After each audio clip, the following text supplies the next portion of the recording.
नमस्कार, जय मिथिला। दोस्तियों काली पूजा प्रारंभ भ गेल ये रैयाम में और भव्य पूजा भ रहल ये, भव्य मंदिर बनल ये और साथ में जे छै से कमिटी के बहुत बहुत धन्यवाद कि हर साल जे छै से ओ एगो प्रतिभा के बजबै छथिन, एगो खास करके जे मिथिलांचल के फेमस यूट्यूबर सब छथि हुनका बजबै छथि। अहियो साल ओहिना एहि बेर मिस्टर बी एन पटेल, जिनकर कॉमेडी मिथिला के कॉमेडियन शो होइ छनि और फेमस छथि यूट्यूब पर में, तऽ वही आयल छथि, तऽ हुनके किछु दृश्य देखू और आनंद लिअ।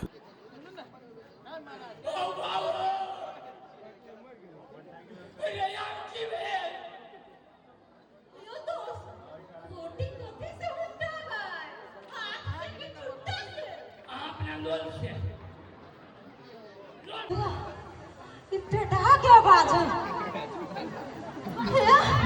चलिए कोनो दिन निमन में कुछ चीज बनबै छी, ई पेटहा चले आबै है। दोस्त यो घर नहीं छी। आई आबे दियो, आई नीक से सबक सिखाबे।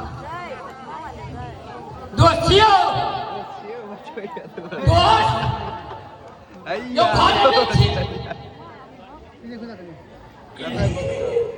दोस्ती नहीं है। अरे बाप रे बाप, दोस्ती नहीं। जूना लाल कंटेस्टेंट भेज के छी। रामो लाल नहीं छे। दोस्त पंजाब से आते ना।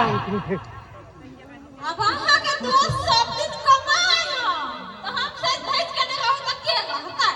अखन तो आए नहीं था। हाँ ठीक है, कल ये दोस्ती नहीं। हां, दोस्त कत गेले? जना एकरे संग के बैठा रहबै। गेला चौक दिशा। चौक दिशा। हां, हे हमरा बड़ी जरूरी काज छला दोस्त से। देखियो लोग कते खाइए के जाए। कौन काज रहते? खाली खाई के वाली कौन काज छला? दूसरे से काम छलिया। ए तो हवा बुते नहीं होय वाला है ना। होई वाला तो ही होते। हां बेटा कथि कहिए? हां कहलिए दोस्त कथि कोट काल के पानी पिया, चप्पा काल के की भौवा काल के। नाला में के पानी लाओ। पटगन का पेंट भी रहा। नाला में के पानी लाओ।